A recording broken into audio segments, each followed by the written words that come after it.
राज्य सरकार एक ओर जहां कृषि को बढ़ावा दे रही है, वहीं दूसरी ओर कोरोना काल के बाद वापस घर लौटे लोगों के लिए उद्यान विभाग की योजनाएं वरदान साबित हो रही है।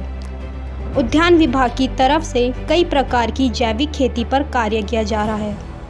बता दें कि टिहरी जिले के कई इलाकों में कीवी को आधुनिक तरीके से उगाने की कवायद में जुटा है। यही नहीं, उद्यान विभाग के दिशा निर्देशन में ऊंचाई वाले इलाकों में सेब, अखरोट, पलम, खुबानी, नाशपाती जैसे कई फलों की खेती की जा रही है। टिहरी जिले के उद्यान अधिकारी डॉक्टर दिनेश कुमार तिवारी की माने तो जनपद में कोरोना के बाद बाहरी राज्यों से आए बेरोजगारों के लिए एक बेहतर विकल्प कृषि हो सकता है। इसके लिए कई किसानों को विभाग की इन योजनाओं से लाभान्वित किया जा रहा है। यही नहीं, टिहरी जिले के अधिकांश इलाकों में ऑर्गेनिक तरीके से खेती की जा रही है। विभाग की मंशा है केंद्र सरकार की योजनाओं को धरातल पर उतारने के साथ ही राज्य के किसानों की आय को बढ़ाना और उन्हें स्वरोजगार से जोड़ना है। विगत वित्तीय वर्ष में हमने प्रवासियों को ध्यान में रखते हुए बहुत सारे कार्यक्रम चलाए ताकि किसान भाइयों को जल्दी आमदनी कैसे हो।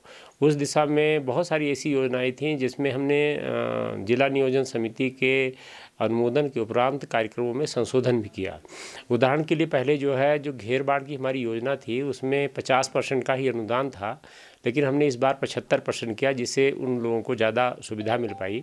कीवी को हमने ज़्यादा फोकस क्रॉप के रूप में रखा क्योंकि जंगली जानवर कीवी की फसल को नुकसान नहीं पहुंचाता है और उसकी हाई वैल्यू क्रॉप है। हाई वैल्यू क्रॉप का मतलब जिसके रेट बहुत अच्छे हैं, अखरोट के बराबर वो कीमत देता है, 300 से 400 रुपये किलो।